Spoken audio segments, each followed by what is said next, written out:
नमस्कार। बहुत सारे लोगों के ये सवाल होते हैं कि मेरे लिए कौन सा मुखी घर यानी कि उत्तरमुखी या पूर्वमुखी घर, कौन सा घर ज़्यादा अच्छा है, लाभदायक है। मैंने अपनी रिसर्च में ये बात पाई कि ज़्यादातर लोगों का तो ये मानना होता है कि उत्तरमुखी या पूर्वमुखी घर ही अच्छा है, जबकि दक्षिण और पश्चिम तो बहुत बुरा है। ये सबसे बड़ी मिस्टेक है। आपने देखा होगा कि लोग ऐसा क्यों मानते हैं। लोगों ने ये देखा कि दक्षिण मुखी इसलिए बुरा होता है क्योंकि वहां पर लोगों के कर्जे हो जाते हैं, दिक्कतें आती हैं। उत्तर और पूर्व वाले ज़्यादा सुखी रहते हैं।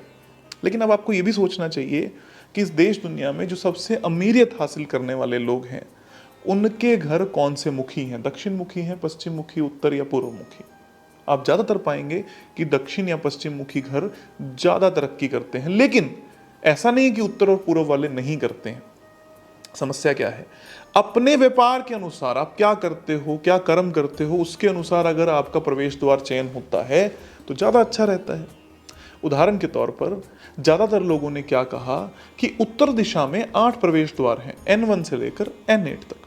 मतलब उत्तर दिशा को अगर विभाजन किया जाए तो 8 तरीके के द्वार बनते हैं, N1, N2, N3, N4, N5, N6, N7, N8। अब लोगों ने कहा कि 3 और 4 अच्छा है, लेकिन कई लोगों ने यह भी ऑब्जर्व किया कि जिसका 3, 4 नहीं था उसके जीवन में कोई खास समस्या नहीं आई। ये बात बिल्कुल सही है। वैसे पूर्व के साथ में हुआ E1, E2, E3, E4, E5, E6, E7, E8। अब यहां पर भी जिसका 3 और 4 नहीं था उसके साथ समस्या ज्यादा नहीं आई। लेकिन दक्षिण में उल्टा हो गया। किसी का अगर S3, S4 नहीं था, S1, S2 था या S5, S6, S7, S8 था, तो उसके साथ में समस्याएं ज्यादा आ गई। इसलिए लोग डर गए। सेम हुआ पश्चिम के साथ में, जिसके पास W3, W4 नहीं था और गलत द्वार थे पश्चिम के, उसके साथ समस्या ज्यादा आई। तो कुछ वास्तुशास्त्रियों ने क्या कहा, फिक्स कर देते हैं हर किसी का घर उत्तर में या पूर्व की दिशा में ही बनाना शुरू कर देते हैं और दक्षिण और पश्चिम को पिछाड़ दिया। लेकिन मैंने अपनी रिसर्च में क्या पाया कि कोई भी 3 और 4 अच्छा है। अगर आपको अपनी न्यूमरोलॉजी के अनुसार या एस्ट्रोलॉजी के अनुसार पता लग जाए कि इन चारों में से ज्यादा आपके लिए क्या लाभदायक है तो और भी अच्छा। लेकिन डायरेक्टली अगर आपको न्यूमरोलॉजी और एस्ट्रोलॉजी के बारे में नहीं पता, तो अगर आपका कर्म, आप कोई सर्विस करते हैं, जॉब करते हैं या कहीं पर भी आप दूसरे के ऊपर आश्रित हैं, कोई कमीशन एजेंट हैं, तो उत्तर दिशा का N3, N4 ज्यादा अच्छा है। लेकिन यहीं आप मार्केटिंग में हैं, नेटवर्किंग में हैं, MLM में हैं, पॉलिटिशियंस हैं, स्कूल में हैं, टीचिंग में हैं, जहां तक आपको ज़्यादा लोगों तक पहुंचना है, सेल्स में हैं, तो E3, E4 से अच्छा गेट आपके लिए नहीं हो सकता, जो कि पूर्वमुखी होता है। वैसे ही अगर आप कंस्ट्रक्शन लाइन में हैं, रोड्स बनाते हैं, बिल्डिंग्स बनाते हैं, लोहे का काम करते हैं, जिम इक्विपमेंट्स बनाते हैं, लोहे का काम का मतलब जिम इक्विपमेंट्स बनाते हैं, या कंस्ट्रक्शन लाइन में हैं, फैक्ट्रीज हैं, तो S3, S4 का गेट बहुत अच्छा होता है। और वैसे ही अगर आप जर्नल व्यापारी हैं, ज़्यादातर व्यापार का काम करते हैं, तो आपके लिए W3, W4 बहुत अच्छा रहता है।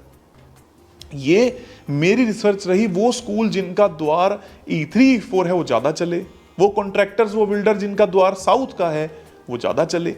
जो लोग जॉब करते रहे, स्पेशली गवर्नमेंट जॉब की तैयारी करते थे, उनका अगर N3, N4 का हो गया, वो ज्यादा तरक्की कर पाए। लेकिन लोगों ने इसको मिक्स करके कहीं ना कहीं खिचड़ी बना दी और जीवन के अंदर समस्याएं आनी शुरू हो गई।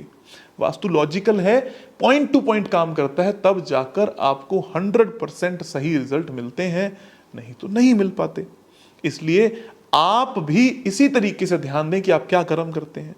अब दूसरा सवाल आएगा कि अगर मान लें कि मैं जॉब की तैयारी करता हूं और मेरा घर S3, S4 एंट्री का है, तो मैं क्या करूं? तो आपको अपने घर का नॉर्थ एक्टिवेट करना होगा, स्पॉटलाइट लगानी होगी, वहां के जो देवता हैं भल्लाट और सोम, उनको एक्टिवेट करना होगा ताकि रिजल्ट्स मिल जाएं।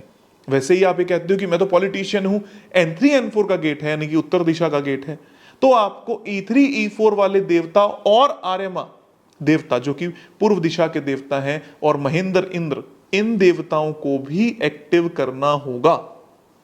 इसी सब चीजों को हम देवता के कोर्स में सीखते हैं। और फिर वैसे ही आप कहते हो मैं कंस्ट्रक्शन लाइन में हूं, लेकिन पूर्वमुखी है, कॉन्टेक्ट भी बनाने हैं, तो आप विवस्वान को, यमा को, बृहस्पत्य देवता को सही करोगे, ट्रीट करोगे।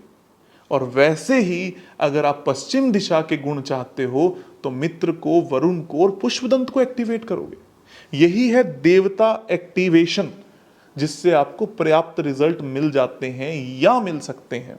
ये सारी चीज़ें आप देवता के कोर्स में बारीकी से सीखते हो, लेकिन यहाँ तक पहुँचने के लिए बेसिक वास्तु कोर्स जो फ्री में यूट्यूब पर उपलब्ध है उसको ज़रूर कीजिए, ताकि आपको बेसिक क्लैरिटी हो जाए कि द्वार क्या होते हैं, कहाँ पर आएंगे, कहाँ पर किचन आएगी, कहाँ पर रसोई घर, कहाँ पर बेडरूम आएगा, कहाँ पर पूजा रूम आएगा, कहाँ पर क्या चीज़ आएगी, ताकि आपको कोई तकलीफ ना आए। लेकिन लोगों ने इसमें भी क्या किया, ये कहा कि आपके एस्ट्रो वास्तु के अनुसार N3 N4 की एंट्री ही अच्छी नहीं है। इससे मूर्खतापूर्वक कथन हो ही नहीं सकता कोई, वो सबके लिए अच्छी है, ज्यादा लाभकारी और कम लाभकारी फिर भी हो सकती। इस तरीके से आपको देखना है आपका व्यापार, आपकी कुंडली, आपकी न्यूमरोलॉजी वास्तु की ग्रिड ओवरऑल टोटलिटी में क्या कहती है, तभी आपके रिजल्ट 100% अचीवेबल यानी कि अच्छे होते हैं।